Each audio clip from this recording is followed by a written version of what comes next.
and welcome. I'm Geeta Mohan. You're watching India Today Global. Breaking news coming in at the top of this bulletin.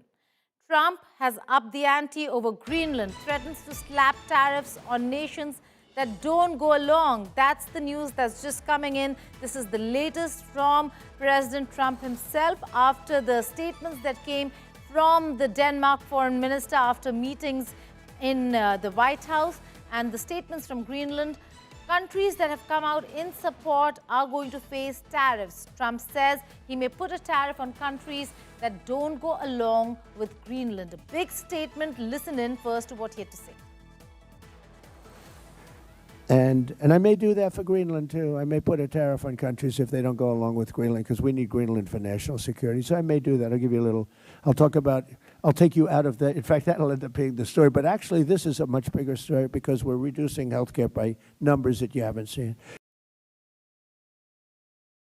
Well, this is a major threat against all those European allies who have stood by Denmark. President Trump says tariffs against those countries. Now, European allies led by Denmark have begun sending a symbolic number of troops to Greenland to demonstrate collective NATO commitment to Arctic security following high-level talks with US officials. The United States says the deployments do not affect President Trump's goal of acquiring Greenland, a stance strongly rejected by Denmark, France, and other European leaders.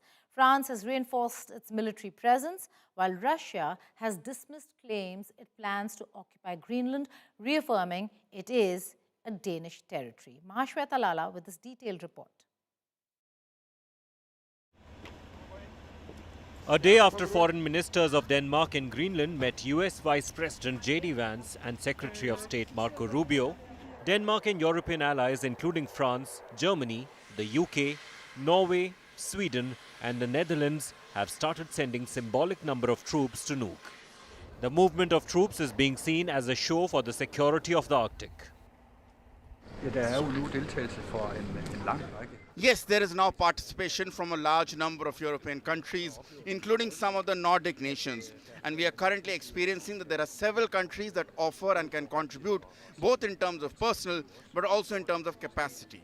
I don't have a total number, but it is clear that we now will be able to plan for a larger and more permanent presence throughout 2026. And that is crucial to show that the security in the Arctic is not only for the Kingdom of Denmark, it is for all of NATO. A bipartisan US congressional delegation landed in Copenhagen in an attempt to show unity between the United States and Denmark. Senator Chris Coons from Delaware is leading the trip. The meet also comes after Danish Foreign Minister described the meeting with Trump's top officials constructive, but the perspective continues to differ. Reacting to the troop movement into Greenland, White House denied any changes in the acquisition of Greenland. Well, to your first question on Greenland, I don't think troops in Europe impact the president's decision-making process, nor does it impact his goal of the acquisition of Greenland at all. France has committed to sending in more troops to Greenland. Meanwhile, in an interview with the Financial Times, French Finance Minister Roland Lescure said he had told his American counterpart, Treasury Secretary Scott Bessent, that any attempt to seize Greenland would represent a crossed line and endanger the economic relationship between the United States and the European Union. Au Groenland, territoire autonome du Royaume de Danemark. In Greenland, an autonomous territory of the Kingdom of Denmark, Europeans have a particular responsibility because this territory belongs to the European Union and is also that of one of our NATO allies. France has decided to join the exercise that was scheduled and launched by Denmark in a sovereign and independent manner as part of the Arctic Endurance. A first team of French soldiers is already on site and will be reinforced in the coming days by land, air and sea means. Rebutting Trump's claims that Russia or China plans to occupy Greenland, Moscow has also said it considers Greenland as part of Denmark. Days before Trump sent out a message to NATO to throw out China and Russia. He also claimed that Denmark could not protect Greenland with dog sleds and only the United States could save Greenland from being occupied by China and Russia. Neither Russia nor China have announced any such plans to occupy Greenland. There is no factual information that could support such accusations. That is the first point. We, of course, like the rest of the world, are monitoring the situation around Greenland. we are noting a very contradictory situation. We proceed from the fact that Greenland is the territory of the Kingdom of Denmark. Greenland has been reiterating that it's not up for sale and does not want to be owned by the United States. It is located in the Arctic region and is an autonomous territory of Denmark. Its strategic position between the US, Europe and Russia makes it vital for the United States. Rich in natural resources like gas and oil, rare earth metals, it will give United States an upper hand over China, which presently is the world's largest producer and processor of rare earth minerals. As Arctic ice melts, accessibility to the northern shipping routes throughout the year will become more important. With Mahashweta Lala, Bureau Report, India Today. And to discuss this, I'm being joined by Dr. Waleed Phares. He's a former advisor, foreign policy advisor to President Donald Trump. Dr. Phares, thank you so much for joining me here. You're joining me from Washington, D.C., and we know what the focus has been of the American administration when it comes to various aspects. But Greenland has become top focus. You're seeing Trump administration now impose tariffs on countries that go out in support of Greenland. But it's not just during the second term. He has been focused and was focused even during his first term. This comes at a time when we're looking at France sending troops, UK a symbolic gesture by sending one soldier, Macron visiting Greenland. In such a scenario, where do you see Trump administration position itself? It's going to be a lot of negotiations. We all know that the US and the European Union are all members of the NATO. So if the option is taking Greenland and losing NATO, it needs a lot of thinking, especially in the Congress, in the United States Congress. We cannot let go of our partners. On the other hand, the Trump administration is making the case that Greenland is under threat. They concluded that Russian and Chinese interests are increasing their patrolling of the area, and maybe they could control some of the spots in Greenland, which will be considered by the Trump administration as a strategic threat. So that's why the administration said we will take it no matter what. But indications and information that we have lead to believe that there could be other than taking the island.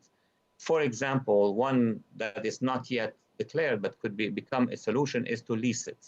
There has been cases around the world where leasing was permitted, including in the Panama Canal, the Suez Canal, and other places, where you can have an actual signed contract of leasing, 50 years, 100 years. The sovereignty will remain under Denmark, therefore under Europe, but the use of the island will be by the United States. That's one of the scenarios that could resolve the problem. Right, Dr. Waleed, that's a very important aspect that you're sharing with us when it comes to Greenland being able to be leased to the United States of America. But I also want you to weigh in on another story that we're focusing on, something that you focus on, Iran. Now, the UN Security Council held an emergency meeting on deadly protests in Iran at the request of the United States, as President Trump kept his response options unclear. Washington welcomed Iran's decision to halt executions, imposed new sanctions, and voiced support for Iranian protesters, drawing a sharp warning from Tehran against any aggression.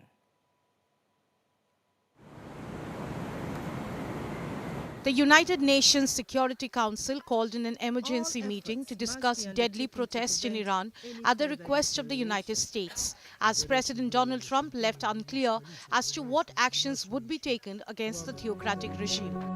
The meeting was convened after Trump, in a post on Truth Social, welcomed the decision by the Iranian judiciary to cancel the execution of 26-year-old Irfan Soltani, followed by US Treasury sanctioning 18 Iranian individuals and entities, along with a warning by the Treasury Secretary Scott Bessent that the United States will track the regime down, and asked Khamenei to join the US till there was time. Thank you, Mr. President, for chairing US Ambassador to the United Nations Mike Walz called the Iranian protesters brave and said the US and President Trump stood by them. President Donald J. Trump and the United States of America stands by the brave people of Iran, period. And regardless of its excuses, and you will hear many today from the Iranian regime and from its friends, The regime is solely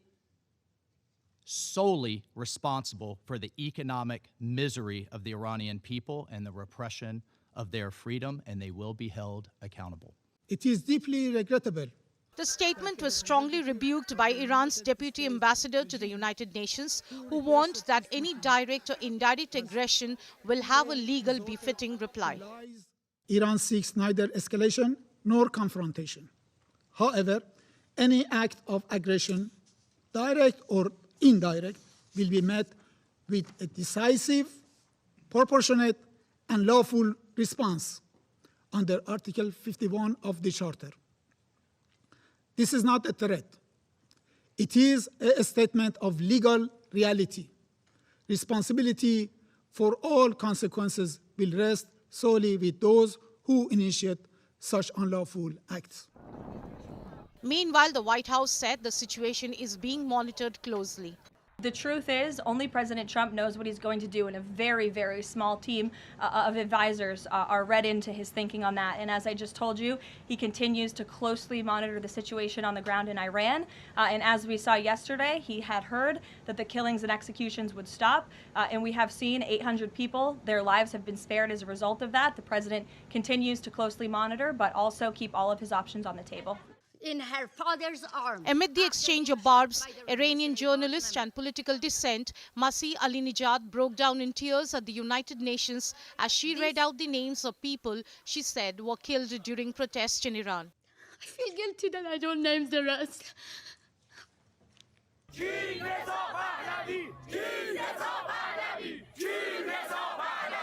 The tension continues in Tehran and in other provinces. Dozens of Iranians protested outside Iran's embassy in the Georgian capital. Protesters were chanting slogans, holding Iranian and Israeli flags, and photos of Reza Pahlavi, the son of the late Shah of Iran and a prominent figure. Russian President Vladimir Putin has also spoken separately to Israeli Prime Minister Benjamin Netanyahu and Iranian President Masoud Pezeshkian and said Moscow was willing to mediate for bringing peace in the region. A phone conversation with the Israeli Prime Minister Netanyahu has already happened today. We will inform you of the results of a phone conversation with Iranian President Pezeshkian very soon. The situation in the region is quite tense, and the president is continuing his efforts to help de-escalate it.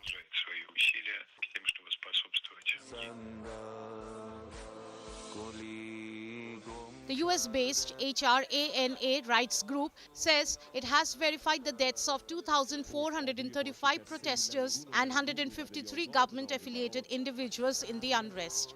Iranian authorities had blamed the United States for fueling the protest. Mahashweta Lala, Bureau Report, India Today. Dr. Phares, if I could draw you in again, a military intervention by America is looking unlikely. What changed? Saudi Arabia, Qatar, Turkey? Thank you for having me, number one. And number two, that's what is seen in the media because statements are being made. And mostly because President Trump, in one or maybe two of his tweets and posts, has said, including a statement he made, that now killing has stopped.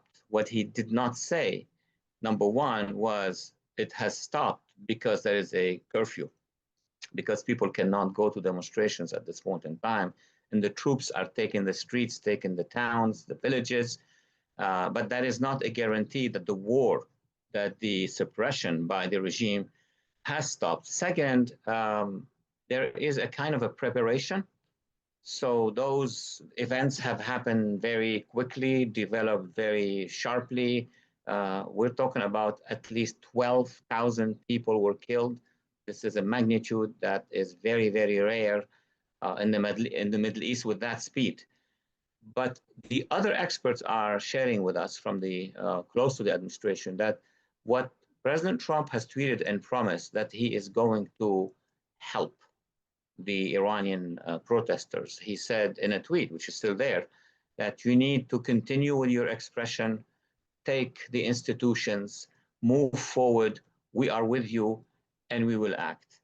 Now, between that statement and the preparation, in reality, nothing has changed. If you look at the map, you see task forces, you see preparations, you see evacuations, etc. Remember that Israel also could be one of the targeted sites by the regime if there is an action. And Israel, according to the information, needed time to prepare itself.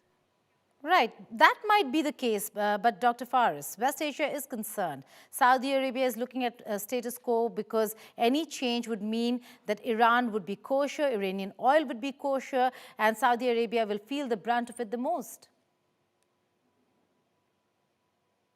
Yes, but 12,000 people killed is more important than any oil deal in the world. I know if you are in a multinational corporation, oil corporation, a government that produces, you do the calculation without the lives of people. But once a massacre of this size has taken place, then the calculations are different. We've seen it in Yugoslavia. There were a lot of interests, but the international community intervened to stop the massacres. We've seen this in many places in Africa and also in Asia. So the goal of the Trump administration is to stop the killing. But then what happened after that is not necessarily an American control of Iran. Iran is a very large country of 90 million, nothing compared to India. It has its own talents, its own bureaucracies. What needs to happen is a multi-ethnic, pluralistic government to take over, and they will normalize the markets. Of course, everybody else who produces oil will have to match with the changes. We don't match geopolitics with oil, but oil with geopolitics. Okay. On that note, Dr. Waleed Phares, thank you so much for joining us here on India Today Global. Now, Indian government said it is engaging with the United States to ensure its operations at Iran's Chabahar port continue under a time-bound sanctions waiver granted by Washington, set to expire in April 2026. Ministry of External Affairs spokesperson Randeep Jaiswal stated that the U.S. Treasury Department had issued a letter on October 28, 2025, notifying India of an unconditional sanctions waiver. Listen in to what he had to say. जैसा कि आपको पता है 28 अक्टूबर 2025 को US के treasury विभाग ने एक चिट्ठी जारी की थी हम लोगों को। उस चिट्ठी में उसमें अनकंडीशनल सैंक्शंस वेवर की बारे में जानकारी थी, और ये जो अनकंडीशनल वेवर है, जो सैंक्शन वेवर हमको मिला है, आपको पता है जैसे कि वो 26 अप्रैल 2026 तक वैध है। हम इस व्यवस्था पर काम करने के लिए यूएस पक्ष के साथ बातचीत कर रहे हैं। Well, critical decision over here by the Indian government to engage the United States of America, who had granted India a 6-month exemption for Chabahar-related activities after the previous waiver expired, providing temporary relief to India's connectivity plans. But the recent sanctions clearly are weighing heavily on what will happen next to the Chabahar port. For now, while there were reports that India is disengaging, it does seem like at this point in time, India is engaging the State Department to ensure that Chabahar remains relevant for India. Now, with that, we bring you some other stories from across the world and World at a Glance.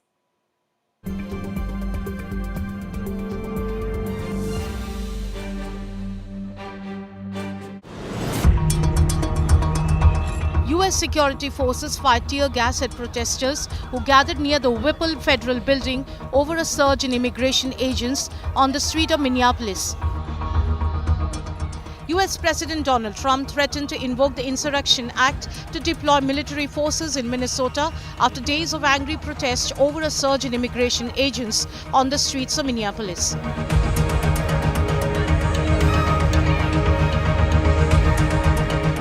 CIA Director John Ratcliffe met Venezuelan interim President Delcy Rodriguez in Caracas.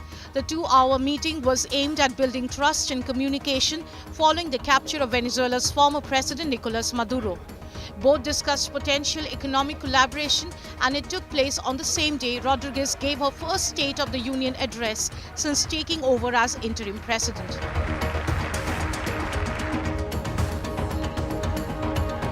Prime Minister Mark Carney said Canada and China have struck an initial trade deal that will slash tariffs on electric vehicles and canola as both nations promise to tear down trade barriers while forging new strategic ties. The first Canadian Prime Minister to visit China since 2017, Carney is seeking to rebuild ties with his country's second largest trading partner after the United States, following months of diplomatic efforts.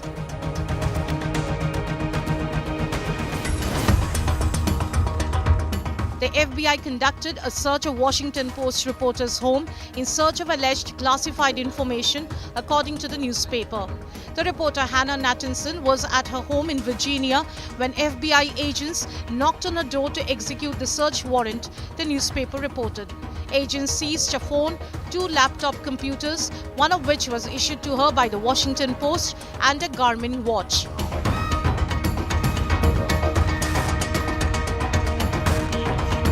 President Volodymyr Zelensky said documents related to a deal between Ukraine and the United States on the war in Ukraine could be signed at Davos next week if terms are agreed.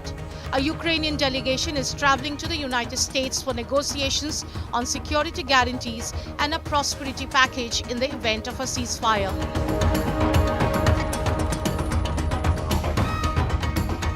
Ashley Clare, the mother of one of Elon Musk's children, sued Musk XAI, alleging that the company's AI chatbot, Grok, generated sexually explicit deepfake images of her without her consent. Clare's lawsuit came after XAI confirmed that the Grok chatbot would no longer edit images of real people in revealing clothing.